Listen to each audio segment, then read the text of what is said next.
Hello दोस्तों, स्वागत है आप सभी का वन एग्जाम के यूट्यूब चैनल में। जैसा कि आपको पता है दोस्तों, एसएससी जीडी की वैकेंसी आ चुकी है और मैथ के लिए हम आपके लिए चैप्टर वाइज डेली क्लासेस लेकर आएंगे। पहले चैप्टर वाइज करा के उसके बाद हम आपके लिए एक प्रैक्टिस सेशन भी मॉक टेस्ट क्वेश्चन लाएंगे। दोस्तों, आपको पता हो तो एसएससी में जितने भी आज तक क्वेश्चन पूछे गए हैं वही क्वेश्चन लाए गए हैं आप सबके सामने। आप सभी के स्क्रीन पर पहला क्वेश्चन आ गया है। आज सभी क्वेश्चन समबाहु त्रिभुज के होंगे जितने भी क्वेश्चन पूछे गए हैं। पहला क्वेश्चन आया है, आप इसे सॉल्व करके दिखाइए। पहला क्वेश्चन है, यदि त्रिभुज ABC 16 सेंटीमीटर भुजा वाला एक समबाहु त्रिकोण है तो त्रिकोण की ऊंचाई बताएं। देखिएगा क्या कह रहा है क्वेश्चन कि त्रिभुज ABC 16 सेंटीमीटर भुजा वाला एक समबाहु त्रिकोण है। मतलब त्रिभुज एक ऐसा है जो एक समबाहु त्रिभुज है। समबाहु त्रिभुज कैसे है, क्योंकि ये बोल भी रहा है, अगर नहीं पता तो प्रत्येक भुजा इसकी जो है वो 16-16 सेंटीमीटर की है। तो आपको खुद समझना होगा कि ये जो त्रिभुज है ये समबाहु त्रिभुज, अर्थात सभी भुजाएं अगर बराबर हैं तो समबाहु त्रिभुज है। तो कभी भी दोस्तों आपको पता हो कि अगर समकोण त्रिभुज की कभी भी ऊंचाई पूछ ले, हाइट अगर आपसे पूछे कि इसकी हाइट क्या होती है समबाहु त्रिभुज की, तो इसकी हाइट होती है √3/2a। क्या होती है? √3/2a। तो √3/2 और a का मान आपको पता होना चाहिए। तो a मतलब भुजा यही है, a का मान 16। तो 2 से ये कट जाएगा 8 बार। तो जो भी हाइट आएगी समबाहु त्रिभुज की वो होगी 8√3। तो समबाहु त्रिभुज की जो ऊंचाई होगी वो कितनी होगी? 8√3 सेंटीमीटर में। तो पहले क्वेश्चन का आंसर जो है वो ऑप्शन नंबर सी बिल्कुल करेक्ट आंसर है। अगला क्वेश्चन आपकी स्क्रीन पर आ रहा है, इसे सॉल्व कीजिएगा।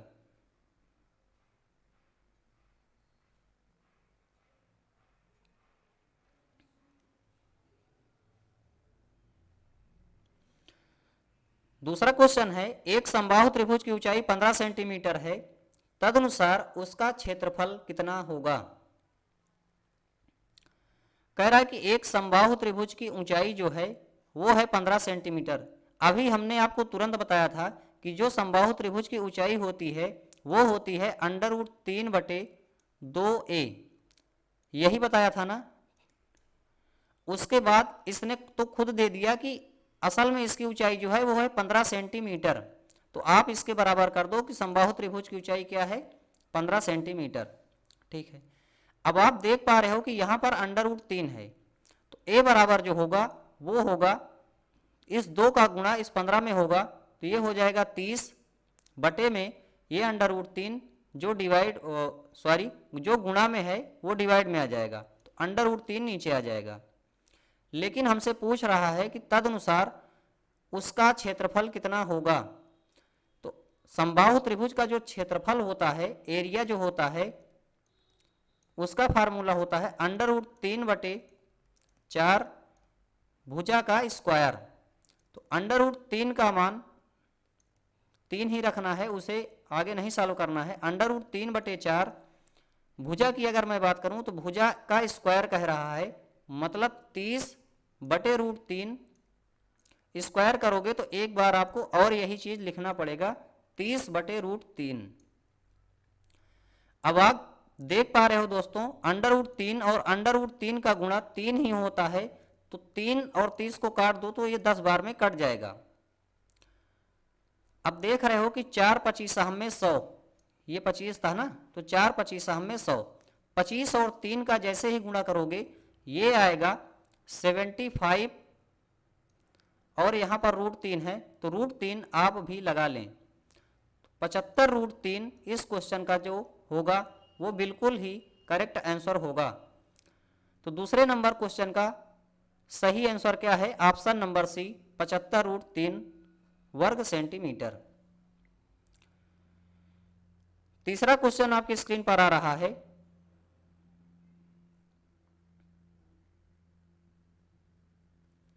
तीसरा क्वेश्चन है, यदि दो समबाहु त्रिभुजों की भुजाओं का अनुपात 1:2 है तो उनके क्षेत्रफल का अनुपात क्या होगा, ये बताना है हमें। तो देखिएगा दोस्तों क्या कह रहा है क्वेश्चन, यदि दो समबाहु त्रिभुजों की भुजाओं का जो भी रेशियो है वो 1:2 है तो उनके क्षेत्रफल का एरिया का रेशियो क्या होगा, ये हमें बताना है। रेशियो में ही करना है। तो आपको पता होना चाहिए कि समबाहु त्रिभुज का जो एरिया का फार्मूला होता है वो होता है √3/4 भुजा का स्क्वायर।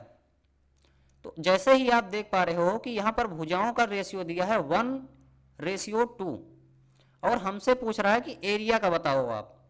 तो जैसे ही √3/4 भुजा का स्क्वायर दोनों तरफ लिखोगे रेशियो में, वो तो कट ही जाएगा, बचेगा हमारे पास ए स्क्वायर। कहने का मतलब कि इसी रेशियो का आप स्क्वायर कर दें, डायरेक्ट आंसर निकल जाएगा। तो 1 का स्क्वायर करेंगे तो 1 ही होगा और इस 2 का स्क्वायर करेंगे तो हो जाएगा 4। तो जो भी आंसर आएगा इस क्वेश्चन का वो क्या होगा, ऑप्शन नंबर डी इस क्वेश्चन का बिल्कुल सही आंसर है। अगर दोस्तों आपको इस तरीके से न समझ में आया हो तो देख लें बेसिक से ये कैसे होगा। √3/4 पहली भुजा है आपकी 1, क्या है, पहली भुजा है आपकी 1, तो यहां पर 1 का स्क्वायर कर दें, फिर रेशियो √3/4,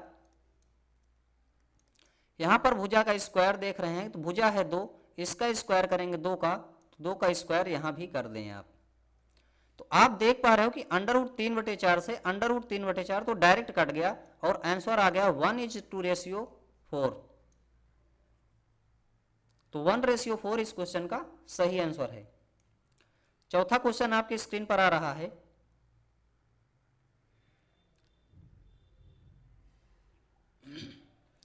चौथा क्वेश्चन है, समबाहु त्रिभुज की प्रत्येक भुजा 14√3 सेंटीमीटर है, अंतः वृत्त का क्षेत्रफल ज्ञात करें।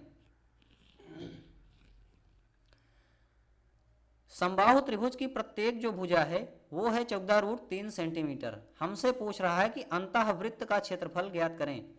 तो दोस्तों आपको समझना होगा कि जो भी समबाहु त्रिभुज, मान लो कि ये एक समबाहु त्रिभुज मैं बना रहा हूं, ये है समबाहु त्रिभुज जिनकी सभी भुजाएं बराबर हैं, ठीक है। वो कह भी रहा है कि जो भी भुजा है वो 14√3 सेंटीमीटर है। तो मान लो कि इसकी जो भुजा होगी वो कितनी होगी, 14√3 सेंटीमीटर।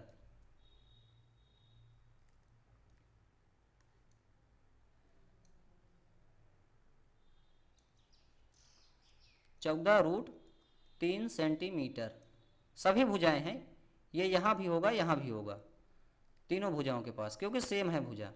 कह रहा है कि अंतःवृत्त का क्षेत्रफल।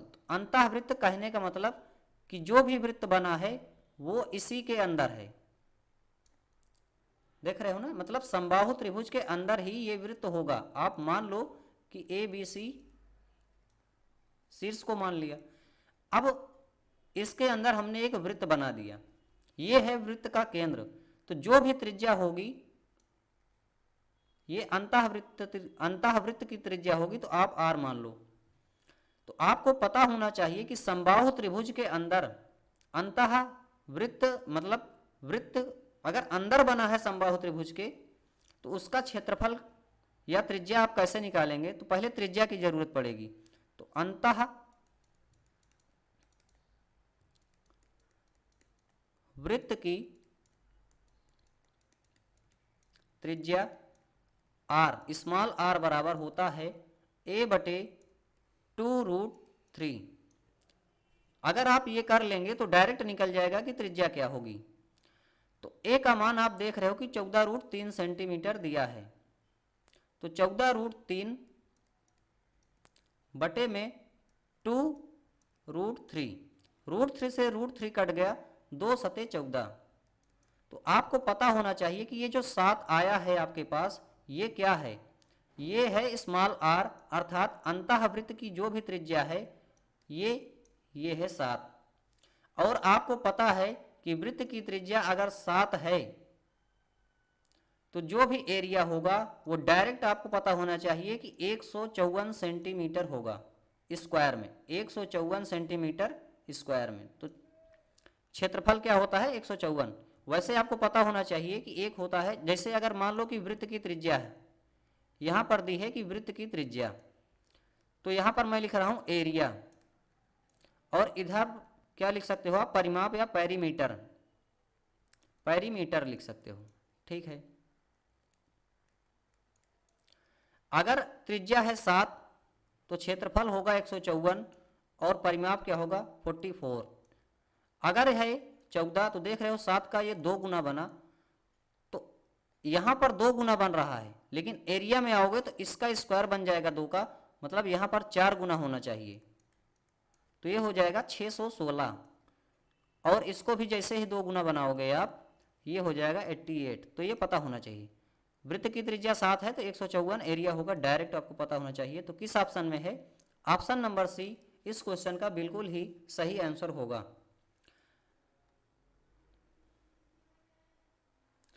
पांचवा क्वेश्चन है, यदि किसी समबाहु त्रिभुज के परिमाप का संख्यात्मक मान उसके क्षेत्रफल का √3 गुना है तो त्रिभुज की हर भुजा की लंबाई क्या होगी, ये बताना है। कह रहा है कि एक समबाहु त्रिभुज है जिसका परिमाप जो भी होगा, परिमाप का संख्यात्मक मान उसके क्षेत्रफल का, मतलब उसी के क्षेत्रफल का √3 गुना है, तो त्रिभुज की भुजा क्या होगी ये बताना है। तो आपको पता होना चाहिए कि समबाहु त्रिभुज का जो भी परिमाप होता है वो होता है 3a। क्या होता है 3a, क्योंकि सभी भुजाएं इक्वल होती हैं, बराबर होती हैं, इसलिए सबको जोड़ोगे तो 3 ही भुजाएं होती हैं त्रिभुज में। अगर समबाहु त्रिभुज है, भुजा समान है, तो डायरेक्ट होता है 3a, क्या होता है परिमाप। लेकिन ये क्वेश्चन तो और कुछ कह रहा है कि जो भी संख्यात्मक मान होगा परिमाप का वो क्या है, क्षेत्रफल का √3 गुना है। तो समबाहु त्रिभुज का क्षेत्रफल क्या होता है, √3/4 भुजा का स्क्वायर। लेकिन ये तो क्षेत्रफल है, ये क्या है, ये है एरिया समबाहु त्रिभुज का, इसका √3 गुना है। क्या कह रहा है कि √3 गुना है, तो इसका भी आप √3 गुना कर दें। अब इस √3 को इस √3 से जब गुणा करेंगे तो ये आपस में 3 बन जाएगा, और 3 से 3 डायरेक्ट काट दें।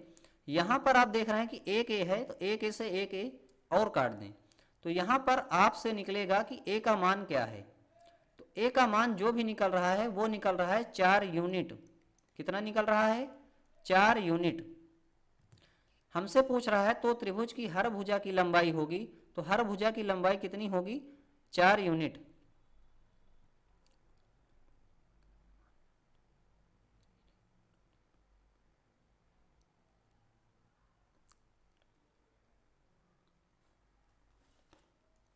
अगला क्वेश्चन आपके सामने आ रहा है, इसे सॉल्व कीजिएगा।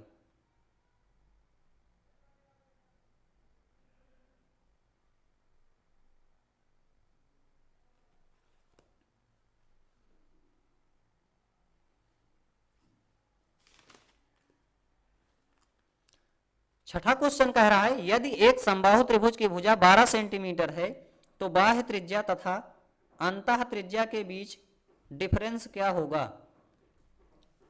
यदि एक समबाहु त्रिभुज की भुजा 12 सेंटीमीटर है, ये इसने दे दिया, तो बाह्य त्रिज्या तथा अंतः त्रिज्या के बीच का अंतर क्या होगा। तो आपको पता होना चाहिए कि जो इनर रेडियस होता है, अर्थात अंतः त्रिज्या जो होता है, अभी हमने आपको तुरंत बताया था कि अंतः त्रिज्या क्या होती है।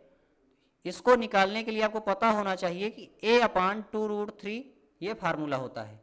वहीं पर अगर बात करूं परित्रिज्या की, परित्रिज्या का मतलब ये होता है कि अगर त्रिभुज के अंदर बना है तो बाह्य त्रिज्या, इसको निकालने के लिए आपको पता होना चाहिए फार्मूला होता है a/√3।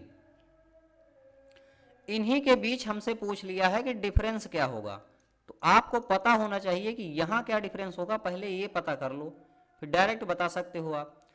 तो आप देख पा रहे हो कि यहाँ है 2√3, लेकिन यहाँ सिर्फ √3 है, तो 2√3 बनाने के लिए यहाँ पर 2 का गुणा कर दीजिए, क्योंकि हर को सेम करना है।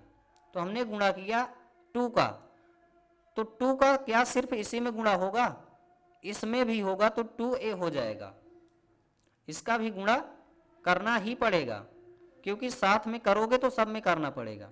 ठीक है, अब देख रहे हो कि 2√3 यहाँ भी है और 2√3 यहाँ भी है। डायरेक्ट डिफरेंस देखो कि 2a से और a के बीच क्या डिफरेंस निकल रहा है, तो वो निकल रहा है a, और नीचे क्या दिख रहा है 2√3। बस इसी पर आप रख दें। a का मान आपको दिख रहा हो 12 सेंटीमीटर है, तो 12/2√3, 2 छंग 12। अब √3 का आप कर दें परिमेयीकरण, √3 से हर में भी और √3 से अंश में भी गुणा करें, तो देख रहे हो कि जैसे √3 मिलकर बन जाएगा 3 और 3 दूना हो जाएगा 6। तो जो भी आंसर आएगा डिफरेंस का वो होगा 2√3।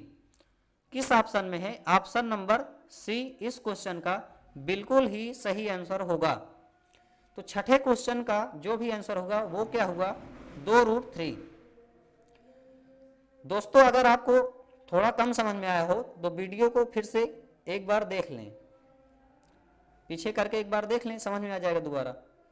7वां क्वेश्चन आपकी स्क्रीन पर आ रहा है, ये रहा 7वां क्वेश्चन।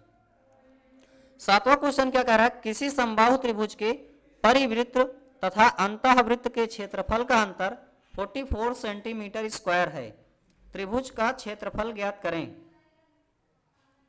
ये एसएससी सीजीएल टीयर फर्स्ट 2008 में आया हुआ क्वेश्चन है। कह रहा है किसी समबाहु त्रिभुज के परिवृत्त तथा अंतःवृत्त के क्षेत्रफल का जो भी डिफरेंस है वो है 44 सेंटीमीटर स्क्वायर। तो क्षेत्रफल क्या होगा त्रिभुज का ये बताना है। तो अभी हमने आपको तुरंत बताया था कि अंतःवृत्त कैसे निकालते हो, अंतःवृत्त का त्रिज्या, अंतःवृत्त का त्रिज्या आप कैसे ज्ञात करते हैं। हमने बताया था कि a/2√3 होता है, और परिवृत्त के त्रिज्या के बारे में भी बताया था हमने। इसको निकालने के लिए ये होता है a/√3। क्या होता है? a/√3। लेकिन ये इनके क्षेत्रफल का डिफरेंस दिया है 44। कितना दिया है? 44। तो इनका क्षेत्रफल क्या होगा? जैसे ही इसका क्षेत्रफल निकालेंगे परिवृत्त के त्रिज्या का, तो ये हो जाएगा πr² होता है वृत्त का क्षेत्रफल, तो πr² होता है। तो πr² मतलब एक बार ऐसे लिखना पड़ेगा πr², और डिफरेंस निकालने के लिए फिर πr²। तो देख पा रहे हो आप पाई यहाँ भी है, पाई यहाँ भी है, पाई को ले लो कॉमन। अब r² बड़ा वाला बड़े वृत्त का जो है मतलब बाह्य त्रिज्या जो है उसका त्रिज्या है a/√3। तो ये हो जाएगा a²/3 माइनस अंतःवृत्त का त्रिज्या है a/2√3, इसका स्क्वायर होगा a²/2 का स्क्वायर होता है 4 और √3 का 3 हो जाएगा। तो 4 और 3 मिलकर इनका गुणा करोगे तो ये हो जाएगा 12। ये है इनके बीच का डिफरेंस। अब आप देख पा रहे हो यहाँ है 12, यहाँ सिर्फ 3 ही है। इसको 12 बनाने के लिए 4 की जरूरत है, तो 4 से गुणा कर दो। यहाँ फिर आपको 4 से गुणा करना ही पड़ेगा, यहाँ भी कर दिया। तो लास्ट में बचा पाई। अब आप देख पा रहे हो कि यहाँ है 4a² और यहाँ है a²। जैसे ही घटाओगे 4a² में से a², यहाँ निकलेगा 3a² और नीचे दिया है 12। तो डायरेक्ट काट दो, ये हो जाएगा a²/4, वो भी पाई के साथ, तो पाई a²/4। ये निकला इनके अंतःवृत्त और परिवृत्त के क्षेत्रफल का डिफरेंस। जब ये डिफरेंस निकल गया तो पाई का मान रख दो, होता है ये 22/7, या ना रखो, पाई को पाई ही रहने दो। ठीक है, ये डिफरेंस निकल गया। लेकिन इसका जो मान दे दिया है पाई a²/4 का, क्वेश्चन में दिया है वो है 44। ठीक है, तो पाई का मान तो रखना ही पड़ेगा।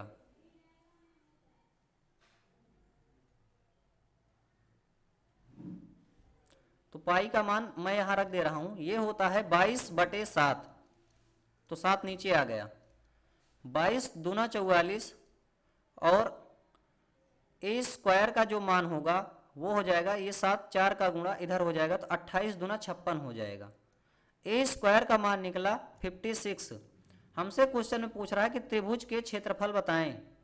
तो त्रिभुज का क्षेत्रफल क्या होगा, √3/4 भुजा का स्क्वायर, अभी हमने तुरंत बताया था। तो √3/4, आप देख पा रहे हो कि भुजा क्या है, भुजा का स्क्वायर पहले से ही दे दिया है, निकाल लिए हो आप, 56 है वो। इसको जैसे ही काटोगे तो 14 चौको 56 होता है, अर्थात जो भी आंसर आएगा इसका वो होगा 14√3 सेंटीमीटर स्क्वायर। तो इस क्वेश्चन का जो बिल्कुल सही आंसर है वो है ऑप्शन नंबर सी। 8वां क्वेश्चन सॉल्व कीजिएगा। 8वां क्वेश्चन कह रहा है, यदि एक समबाहु त्रिभुज के बाह्य वृत्त तथा अंतः वृत्त के क्षेत्रफलों का योग 770 वर्ग सेंटीमीटर है तो त्रिभुज का क्षेत्रफल सेंटीमीटर स्क्वायर में क्या होगा। ये दो नहीं है कोष्ठक में, ये है सेंटीमीटर का स्क्वायर। सेंटीमीटर स्क्वायर में क्या होगा। तो देख पा रहे हो यहां क्या कह रहा है, बाह्य वृत्त तथा अंतः वृत्त के क्षेत्रफलों का योग 770 है। दोस्तों अगर आपको पता हो तो अभी हम इसके पहले जो निकाले थे वो डिफरेंस वाला किए थे, अब यहाँ पर योग का दे दिया। तो अभी हमने तुरंत बताया था कि बाह्य वृत्त का जो भी त्रिज्या होता है उसको निकालने के लिए आपको पता होना चाहिए कि इसका जो फार्मूला होता है वो होता है a/√3। वहीं पर अंतःवृत्त की अगर आपको त्रिज्या पता करना है तो वो होता है a/2√3। बस ये पता होना चाहिए। तो बाह्य वृत्त का जब क्षेत्रफल निकालोगे तो ये इसका स्क्वायर करना पड़ेगा, इसका क्या करना पड़ेगा, स्क्वायर करना पड़ेगा आपको। और अंतःवृत्त का भी निकालोगे तो इसका भी स्क्वायर करना पड़ेगा। तो जैसे ही बाह्य वृत्त वाले का स्क्वायर किया आपने वो हो जाएगा a²/3। योग निकालना है तो प्लस तो लगाना ही पड़ेगा, और ये हो जाएगा a²/12। इसको 12 बनाने के लिए 4 का गुणा करना ही पड़ेगा, तो 4 का इधर किया तो 4 का गुणा यहां भी कर दिया, ये भी 12 बन गया, ये भी 12 बन गया। तो योग जो होगा 4a² यहाँ है, a² यहाँ है, तो ये हो जाएगा 5a²/12। लेकिन आप पाई लगाने के लिए ना भूलें, क्योंकि क्षेत्रफल जो होता है वृत्त का वो πr² ही होता है, तो पाई लास्ट में लगा दिया करो। अब πa² गुणा 5/12 बराबर क्या रख सकते हो आप, 770। तो 5a² पाई का मान होता है 22/7, गुणा में 12 है, 12 लिख लें आप। इसका मान दिया है 770। 22 पंचे 110 होता है, 110 का 7 गुना होता है 770। यहां से आपको पता हो जाएगा कि a² का जो मान होगा 12 सते 84, 84 को इस 7 से गुणा कर देंगे तो कितना हो जाएगा, ये हो जाएगा 7 चौको 28, या ना करें ऐसे ही रहने दें, 7 गुणा 84। तो a² का मान पता चला आपको कि a² का जो मान दिया है वो है 7 गुणा 84। अब आपको पता होना चाहिए कि समबाहु त्रिभुज के क्षेत्रफल का फार्मूला क्या होता है, वो होता है √3/4 भुजा का स्क्वायर, भुजा का स्क्वायर ही होता है, मतलब a का स्क्वायर। अब आप देख पा रहे हो कि √3/4 भुजा का स्क्वायर, a का स्क्वायर यहां पर दे दिया है, वो दिया है 7 गुणा 84। 4 से आप काट दें, 4 दूनी 8, 4 इकन्नम 4, तो 7 का जैसे ही गुणा करेंगे ये हो जाएगा 7 1 जा 7, 7 2 जा 14, 147√3 यही बचा है आपके पास। और इस क्वेश्चन का जो बिल्कुल सही जवाब होगा वो होगा ऑप्शन नंबर बी।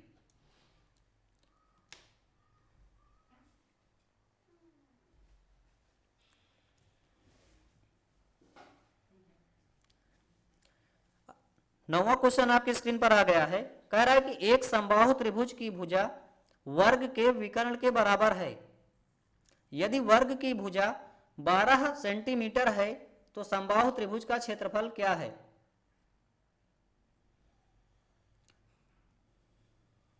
एक समबाहु त्रिभुज की भुजा, कह रहा है कि एक समबाहु त्रिभुज की भुजा वर्ग के विकर्ण के बराबर है। फिर कह रहा है कि वर्ग की जो भुजा है वो है 12 सेंटीमीटर। वर्ग का भुजा दे दिया आपको कि 12 सेंटीमीटर है।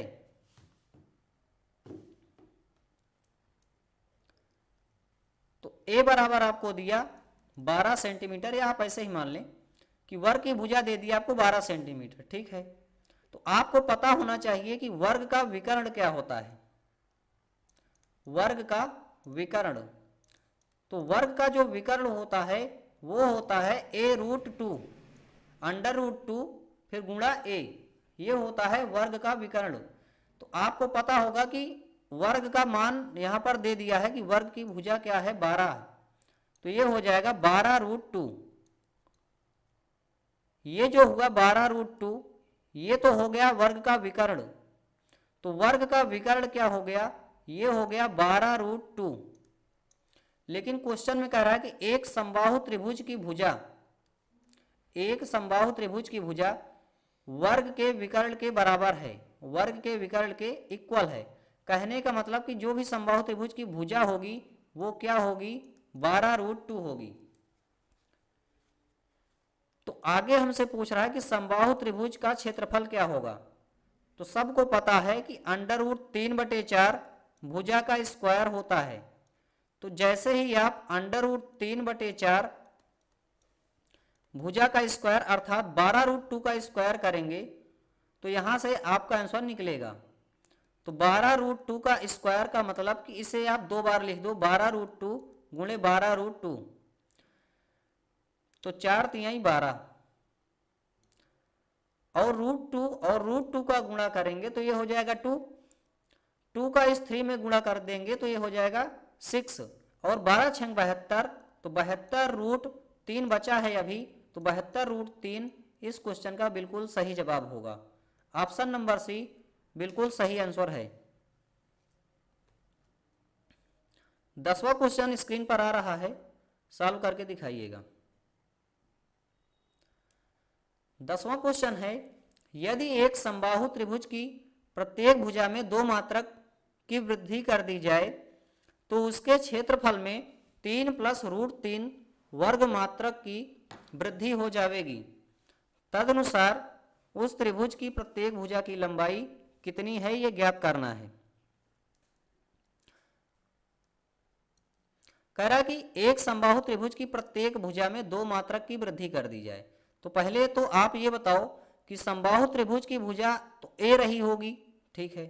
फिर उसमें वृद्धि होने के बाद 2 की वृद्धि कर दी गई तो a + 2 हो गई। पहले थी a, अब हो गई a + 2। तो हमसे कह रहा है तो उसके क्षेत्रफल में 3 + √3 वर्ग मात्रक की वृद्धि हो जाएगी। ये बताओ, अभी तक तो ये भुजा में हुआ है सिर्फ वृद्धि, तो क्षेत्रफल का भी वृद्धि आप निकाल लें। तो जैसे ही आप क्षेत्रफल में वृद्धि निकालेंगे तो इनका क्या करना पड़ेगा? स्क्वायर करना पड़ेगा। तो समबाहु त्रिभुज का जो क्षेत्रफल होता है वो क्या होता है? √3/4 भुजा का स्क्वायर। तो पहले हम इन्हीं का स्क्वायर करके देख ले रहे हैं। a² यहां से आया और इनका जब हमने स्क्वायर किया तो a का स्क्वायर होता है a², 2 का स्क्वायर 4, a² + b², फिर आगे होगा प्लस 2ab, तो 2 2 जा 4 और a है तो a, तो 4a ये हो जाएगा। हमने वृद्धि करने के बाद देखा क्षेत्रफल में तो इतना इतना आ रहा है। तो यहां से हम देख रहे हैं कितना ज्यादा आ रहा है, a² ये भी है और a² ये भी है, तो a² से a² हमने काट दिया। यहां पर देख पा रहा हूं कि 4 + 4a है। तो समबाहु त्रिभुज का जो क्षेत्रफल होता है वो होता है √3/4 भुजा का स्क्वायर। अब आप देख पा रहे होंगे कि सिर्फ यही बचा है अभी तक हमारे पास, ठीक है, क्योंकि वृद्धि होने के बाद यही था। तो हम इनमें में भी 4 का कॉमन ले लेंगे। जैसे ही 4 का कॉमन लेंगे यहां पर बचेगा 1 + a, तो यहां पर आप लिख लें कि ये है 4 1 प्लस ए। अब आप कहोगे कि सर स्क्वायर क्यों नहीं कर रहे हो यहाँ, क्योंकि स्क्वायर में तो होता है √3/4 भुजा का स्क्वायर, तो आपको पता होना चाहिए स्क्वायर हमने पहले ही कर दिया यहाँ। तो 4 से 4 यहाँ भी कट जाएगा, तो असल में ये आया 1 प्लस ए गुणा √3। इसका मान इसने दे दिया कि ये है 3 प्लस √3, 3 प्लस √3 इसका मान दे दिया इसने। तो 1 प्लस ए बराबर क्या होगा, ये हो जाएगा 3 प्लस √3 बटे में, ये √3 गुणा में है, नीचे आएगा तो डिवाइड में हो जाएगा। अब √3 का आप कर दीजिए परिमेयीकरण। जैसे ही परिमेयीकरण करेंगे यहां से आपको मिलेगा, इस √3 का गुणा होगा इनमें, तो ये हो जाएगा, पहले तो इसमें होगा, तो ये होगा 3 √3, ठीक है, फिर प्लस, फिर इसी का गुणा इसमें होगा, तो √3 और √3 मिलकर बन जाएगा 3। नीचे भी √3 और √3 का गुणा करेंगे तो ये हो जाएगा 3। तो 3 से 3 आप देख पा रहे हो, सबको काट दो, तो यहां से बचेगा आपको √3 प्लस का 1, और ये बराबर किसके है 1/a के। तो 1 से 1 क्योंकि दोनों तरफ प्लस में है, इसको काट दो, तो a बराबर आपको क्या मिला √3। a बराबर पता चल गया कि √3 होगा। तो आपसे जो क्वेश्चन पूछ रहा है कि उस त्रिभुज की प्रत्येक भुजा की लंबाई क्या होगी, वो होगी √3 मात्रक। इस क्वेश्चन का पहला आंसर बिल्कुल सही है। अगला क्वेश्चन स्क्रीन पर आ रहा है, सॉल्व कीजिएगा। 11वां क्वेश्चन आपसे कह रहा है समबाहु त्रिभुज के भीतर किसी बिंदु से तीनों भुजाओं पर डाले गए लंबों की लंबाई 6 सेंटीमीटर, 7 सेंटीमीटर तथा 8 सेंटीमीटर हैं। त्रिभुज की भुजाएं ज्ञात करें। एसएससी सीपीओ 2005 में पूछा हुआ क्वेश्चन है ये। समबाहु त्रिभुज के भीतर किसी बिंदु से तीनों भुजाओं पर डाले गए लंबों की लंबाई 6 सेंटीमीटर, 7 सेंटीमीटर, 8 सेंटीमीटर है, तो त्रिभुज की भुजाएं ज्ञात करें। तो कभी भी इस तरीके का क्वेश्चन आए कि समबाहु त्रिभुज में अगर लंब डाल दिए गए हों, आप देख लें एक बार कैसे डाला जाता है ये लंब। मान लो कि ये है आपके पास समबाहु त्रिभुज जिनकी सभी भुजाएं बराबर हैं, ये है इसका केंद्र। तो जैसे ही आप लंब डालोगे, यहां से एक पड़ेगा, फिर यहां से, फिर यहां से, ये है इसका केंद्र। आपने यहां से लंब डाला, यहां से लंब, फिर यहां से, तो इन्हीं लंबों का मान दे दिया कि एक का मान है 6, एक का मान है 7 और एक का मान है 8, बस यही दिया गया है। तो कभी भी अगर ऐसा करके हमसे पूछ ले कि साइड क्या होगी, अर्थात भुजा का मान क्या होगा, ये बताने के लिए क्या होता है, एक फार्मूला होता है, वो होता है 2/√3 परपेंडिकुलर जो डाले गए हैं P1 plus P2 plus P3, जितने भी डाले गए हों 3 ही डाले जाएंगे। परपेंडिकुलर का मतलब होता है लंब हिंदी में। तो 2/√3। अब इन सभी लंबों की लंबाई को आपको जोड़ना पड़ेगा। तो देख रहे हो, एक है 6, एक है 7 और एक है 8। तो इनको सबको जोड़ोगे तो 7 6 13 और 8 21 आ जाएगा। कितना आएगा 21। तो बस यहाँ पर 21 लिख दें आप। अब क्या करना होगा, इस √3 का परिमेयीकरण करना होगा। तो √3 का परिमेयीकरण करने के लिए अंश में भी और हर में भी √3 का गुणा करना होगा। तो √3 3 बन जाएगा और 3 सते 21 बन जाएगा। तो यहां से जो निकला आपका वो निकला 14√3। यही होगी आपकी समबाहु त्रिभुज की साइड। ऑप्शन नंबर सी इस क्वेश्चन का सही आंसर है। 12वां क्वेश्चन कीजिएगा आप। कह रहा किसी समबाहु त्रिभुज की भुजा 8 सेंटीमीटर है, परिवृत्त तथा अंतःवृत्त के बीच क्षेत्रफल का अंतर ज्ञात करें। समबाहु त्रिभुज की जो भी भुजा है वो है 8 सेंटीमीटर। कह रहा कि परिवृत्त तथा अंतःवृत्त के बीच क्षेत्रफल का अंतर ज्ञात करें। तो आपको पता होना चाहिए, अभी तुरंत किए थे इसी टाइप का क्वेश्चन। परिवृत्त की जो भी त्रिज्या होती है वो क्या होता है, a/√3, ठीक है। अंतःवृत्त की जो भी त्रिज्या होती है ये परिवृत्त की है, कैपिटल आर की। अंतःवृत्त अर्थात स्मॉल आर की जो भी त्रिज्या होती है, अर्थात अंतःवृत्त की जो भी त्रिज्या होगी वो होगी a/2√3। तो हमसे पूछ रहा है कि इनके क्षेत्रफल का डिफरेंस क्या होगा। इनका क्षेत्रफल होगा a²/3 और इसका क्षेत्रफल होगा a²/12। देख पा रहे हो कि यहाँ है 12, यहाँ है 3, इसको भी 12 बनाओ, 4 का गुणा करके, 4 का गुणा करके 12 बना दो। तो 4 का गुणा यहाँ भी करना पड़ेगा, तो 4a² 12 ये आ गया पूरा का पूरा, 4a² 12 ये आया और a² 12 ये आया। इनका पहले डिफरेंस देख लो, 12 यहाँ भी है 12 यहाँ भी है, तो इसका डिफरेंस देखो 4a² और a² का डिफरेंस हो जाएगा 3a²। नीचे 12 है तो 12 आप भी लिख लो, ये कट जाएगा तो ये आएगा a² 4। लेकिन वृत्त का क्षेत्रफल πr² होता है, तो पाई आप लगा ही लें, तो πa² 4 डायरेक्ट अंतःवृत्त और परिवृत्त के क्षेत्रफल का डिफरेंस होगा अगर समबाहु त्रिभुज है तो डायरेक्ट आप ये भी याद रख सकते हैं। इतना सब करने की जरूरत है नहीं, डायरेक्ट आपको पता होना चाहिए